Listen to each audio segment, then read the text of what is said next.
할렐루야. 우리 한번 인사하겠습니다. 잘 오셨습니다. 네, 은혜 많이 받읍시다.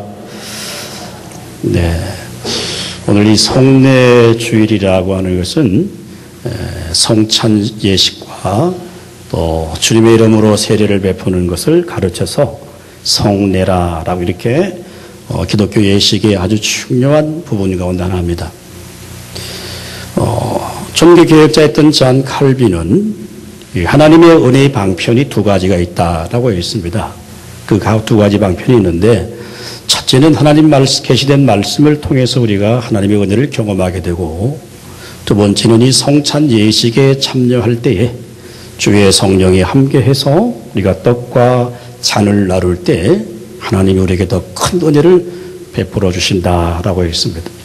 여러분, 교회 안에 여러 가지 많은 의식이 있지만, 예식이 있지만 그 가운데서도 이 성찬 예식이야말로 정말 거룩한 예식이에요. 그래서 좀 딱딱한 얘기를 하면은 우리 교단의 헌법 가운데 특별한 이유 없이 성찬이 2번 이상인가 불참하면 7일 대상이 된다고 할 정도로 우리 정말 이 성찬에 기도하는 마음으로 또 다시 한번 주님의 구속의 은혜를 기억하는 마음으로 이 성찬 참여를 통해 하나님의 은혜가 넘칠 수 있기를 주님의 이름으로 축원합니다. 요즘은 주말이나 이렇게 많이들 여행을 다니시는데 유명한 맛집들을 다 경험하게 됩니다. 그래서 인터넷 검색을 해보면 어느 지역의 주변에 딱 쳐보면 여러 맛집이 쫙 떠요. 맛있는 집, 갈비집, 추어탕집 하는데 그런 정보만을 가지고 가서 맛집에 가서 그 음식을 먹었다가는 당황할 수 있는 경우가 종종 있습니다. 왜냐하면 이 음식이라고 하는 것은 내가 직접 먹어보고 또 맛을 보고 체험해 봐야만이 이 집은 정말 전통적인 그런 맛있는 집이구나 라고 하지만, 잘못된 정보를 갖고 갔다가 음식을 먹었을 때 아주 낭패를 당하는 경우가 종종 있다고 합니다. 그래서 어떤 MBC 맛자랑에 나갔습니다라고 하지만 그것도 말이죠, 여러분, 진짜 맛있어서 하는 게 아니고 뒷거래 해갖고 돈 주고 이렇게 막 띄워주고 방송해주고 그래요. 실제적으로는 아닌데. 음식이라고 하는 것은 직접 먹어보고 경험해보고 그것이 내 속에 영양소가 되어서 그 음식 먹고 나니까 정말 기분 전환도 되고 뭔가 정말 좋은 음식이다 라고 하는 생각을 우리가 가질 수가 있게 되는 것이죠. 여러분, 우리가 성찬에 참여하는 것은 비록 상징적인 일이지만 우리가 떡과 잔을 직접 먹고 마십니다. 그래서 칼빈은 이 성찬을 해석하면서 우리가 이 떡과 이 잔을 마실 때에, 믿음으로 마실 때에 성령께서 그 가운데 감동 주시고 역사해 주셔서 하나님께서 우리에게 다시 한번 우리의 믿음을 강화시키고 우리에게 베풀어 주신 십자가의 그 은혜를 다시 한번 경험하게 되는 순간이 성찬의 예식이다라고 이렇게 정의했습니다. 우리가 잘 아는 이 예수님의 복음서 가운데 이 오병이어 사건, 쉽게 말하면 떡 5개와 물고기 2마리를 가지고 5,000명이 먹고 남아서 12광주리가 남게 되는 그야말로 초자연적인 이 기적의 사건이 마태, 마가, 누가, 요한 이 4복음서에 다 기록되어 있습니다. 마태, 마가, 누가는 이 오병이어 사건을 다루면서 좀 사실적 기록을 다루고 있다고 한다면, 요한은 이 오병이어 사건 속에 담겨 있는 깊은 영적 의미를 굉장히 깊게 해석을 해요. 그래서 요한복음 6장은 이 바로 오병이어 사건인데 무려 오늘 우리가 읽었던 본문에 보면은 무려 71절까지 긴 지면을 할애해서 오병이어에 담긴 진정한 의미가 무엇인가를 말씀해 줍니다. 예수님 살아생전에 수많은 기적과 능력을 나타낼 때 많은 사람들이 예수님 앞에 나왔어요. 그런데 주님은 그들을 향하여 말씀하시기를, 너희는 마치 내 기적을 보고 내 앞에 나왔지만은 나는 생명의 떡이니라 라고 했어. 예수님 시대에 많은 사람들은 자신의 육적인 문제를 해결하려고 주님 앞에 나왔지만은 예수님이 이 땅에 오셔서 생명의 떡이 되셨다라고 하는 것은 단순한 우리의 육적인 문제를 해결해 주시는 분이 아니라 우리의 영혼의 구원을 위해서 오신 그야말로 그분이 생명의 떡이라고 하는 주님 자신을 말씀하고, 그래서 나를 먹는 자는 영원히 살리라고 하는 주님의 말씀을 수많은 무리들에게 해주게 됩니다. 그럴 때 그들이 의아해하는 거예요. 아니 자신이 무슨 생명의 떡이냐. 그럴 때 우리가 오늘 읽었던 본문은 다시 주님이 그 많은 무리들이 의아해하고 두려워하고 또 갈등하고 있을 때 주신 말씀이 오늘 우리가 읽었던 본문 말씀입니다. 자, 오늘 우리 53절, 54절, 53절, 4절 다 같이 읽어봅니다. 시작. 예수께서 이르시되 내가 진실로 진실로 너희에게 이르노니 인자의 살을 먹지 아니하고 인자의 피를 마시지 아니하면 너희 속에 생명이 없느니라. 내 살을 먹고 내 피를 마시는 자는 영생을 가졌고 마지막 날에 내가 그를 다시 살리리니. 아멘. 우리 한번 따라합니다. 내 살과 내 피를 먹고 마시라. 자, 여러분 어떻게 예수님 살과 예수의 피를 먹고 마실 수가 있겠어요? 물론 오늘 예수님은 자신이 십자가를 앞에 놓고 자신의 몸과 자신의 피의 십자가의 구속의 사건들을 상징하는 사건들 말씀이죠. 우리는 출애굽기 12장에 보면 애굽에서 이스라엘 백성들이 출애굽하기 전날 밤 10가지 아주 무서운 재앙이 일어나게 됩니다. 그 마지막 재앙, 처음 난 모든 동물들이 다 죽임을 당하는 아주 무서운 그날 밤에 하나님께서는 모세를 통하여 이스라엘 백성들에게 어린 양을 잡아서 그 피를 자국의 문설주에 바르게 되면 그 무서운 재앙이 넘어가게 된다라고 하는 그 6월절 절기를 지켰던 사건이 있습니다. 그래서 그들은 어린 양을 잡아서 그 피를 자국의 문설주에 바르고 처음 난 모든 동물들이 다 죽임을 당하는 그 재앙의 날에 그 죽음을 면케 되는 기적적인 사건이 6월절 사건이에요. 오늘 예수님께서는 마치 그 6월절 사건을 주님이 염두에 두시면서 그들은 단순히 먹고 배우는 일만 생각하고 있는데 이 살과 피를 주신다고 하니까 이게 무슨 말인가, 무슨 이유인가, 무슨 뜻인가 도대체 알지 못할 때 주님 마치 십자가에서 우리의 모든 죄를 위해 자신의 살을 찢으시고 피를 흘려주셨기 때문에 우리가 구원을 받고 하나님의 거룩한 백성이 될 것을 상징적으로 보여주는 사건이 이 오병이어 사건이에요. 그래서 주님 자신을 가르쳐 주님은 생명의 떡이라고 말씀해 주시고 있습니다. 그래서 예수의 생명이 있는 자는 주님의 살과 주님의 피 잔을 받아야 된다. 오늘 우리가 이 성찬에 참여하는 다른 의미가 아닙니다.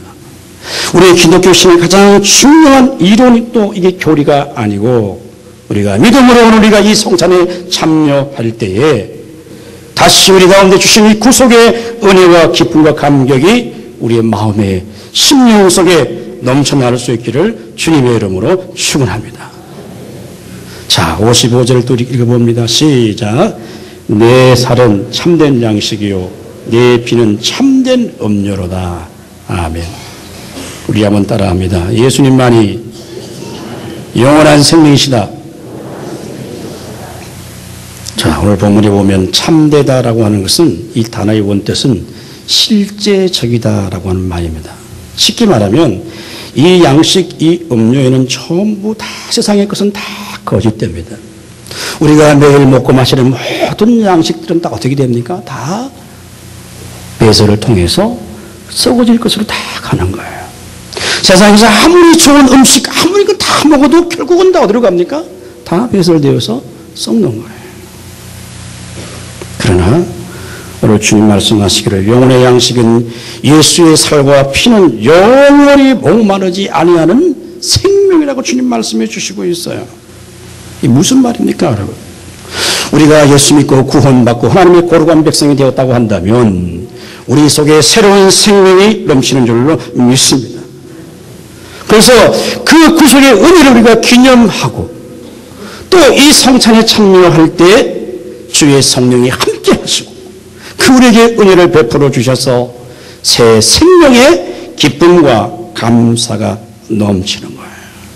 그래서 실제적으로 떡과 잔을 받을 때 예수 그리스도만이 우리의 영원한 생명을 되신다고 하는 사실을 우리가 믿음으로 이 떡과 이 잔을 받을 때에 세상 사람들이 알지 못하는 더 큰 은혜를 우리 가운데 베풀어 주실 줄로 믿습니다. 마지막 56절 57절 다 같이 읽습니다. 시작. 내 살을 먹고 내 피를 마시는 자는 내 안에 거하고 나도 그의 안에 거하나니 살아계신 아버지께서 나를 보내심에 내가 아버지로 말미암아 사는 것 같이 나를 먹는 그 사람도 나로 말미암아 살리라. 아멘. 우리 한번 따라합니다. 성찬에 참여하는 것은 예수님과 교제하는 것이다. 내 살을 먹고 내 피를 마시는 자는 내 안에 거하고 나도 그 안에 거하나니. 이 중요한 단어는 이 거한다라고 하는 단어예요. 동사인데 이 거한다고 하는 단어의 뜻은 여러분 이런 뜻입니다. 인격적으로 한 몸을 이룬다는 말이에요. 인격적으로 한 몸을 이룬다는 말입니다. 자, 우리가 예수의 피와 살을 먹고 마시면 예수님께서 내 속에 들어오셔서 우리의 생명과 연합되어서 예수님과 영적인 교제가 이루어지게 된다고 하는 거예요. 여러분, 생명이라고 하는 것은 살아있는 겁니다. 그게 생명이에요. 죽어 있으면 생명이 아닙니다. 우리는 예수를 믿고 구속받고 하나님의 거룩한 백성이 되어서 우리 안에 예수의 새 생명이 넘치는 줄로 믿습니다. 자, 그러면 내 안에 계신 그 주님과 함께 교제하고 만나고 그 은혜가 우리 가운데 충만해져야 되는 거예요. 그게 뭡니까? 그래야 그 영혼이 살아있다는 거예요. 사도 바울은 말이죠, 여러분. 빌립보 교회 성도에게 편지하면서 사실은 지금 감옥에 있어요. 얼마 있지 않으면 사형 집행을 앞두고 있는 사도 바울이 빌립보 교회 성도들을 향하여 편지하면서 기뻐하라, 기뻐하라. 무려 13번이나 기뻐하라고 말합니다. 내가 다시 말하노니 기뻐하라. 그럼 도대체 뭘 기뻐하라고 하는 얘기일까요? 빌립보 1장 21절 우리 한번 다 같이 읽어봅니다. 시작. 이는 내게 사는 것이 그리스도니 죽는 것도 유익함이라. 아멘. 여러분, 죽는 게 뭐가 유익해요? 더 오래 살아. 하루라도 더 오래 살다 가야지. 그런데 이는 내게 사는 것이 그리스도니 내가 죽는 것도 유익하다. 무슨 얘기예요, 여러분? 사도 바울은 지금까지 살아온 모든 자신의 인생을 반추해 볼 때 사람의 노력과 힘으로 살아온 것이 아니고 하나님이 그의 인생을 붙드시고 지켜주셨기 때문에 마치 내 안에 살아있는 것이 그리스도이기 때문에 내가 먹고 죽고 사는 이 생존의 문제를 위해 살지 않았다. 내 안에 그리스도가 살아 계셨다라고 하는 믿음의 고백을 하고 있는 거예요. 오늘 이 시대는 어떤 시대입니까, 여러분? 어떻게 하든지 내가 좀 더 많은 걸 소유하고 성취하고 얻고 누려서 그것을 가지고 온 만방에 드러내보고 싶은 것이 우리의 인간의 탐욕의 결과입니다. 우리나라에 지지난주입니까? 한분 기업체 CEO가 자살을 해서 온 나라가 완전히 벌집 쑤시는 것처럼 만들어 놓았어요. 누구를 탓하고 정죄하기 이전에 그 안에 있는 모든 것이 우리의 탐욕이 다 결과예요.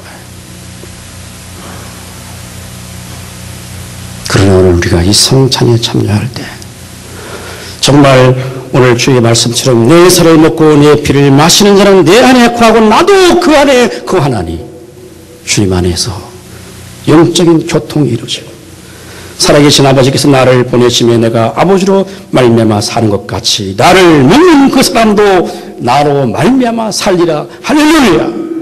정말 우리가 이 성찬에 믿음으로 잔을 받고 떡을 받을 때 주님과 깊은 영적인 만남이 교통이 있는 거예요. 그래서 다시 베풀어 주신 주님의 십자가의 은혜에 그 사랑 앞에 우리가 다시 감격하고 감사하고 구속의 기쁨을 누리게 되는 것이 이 성찬에 마음에 참여하는 것입니다.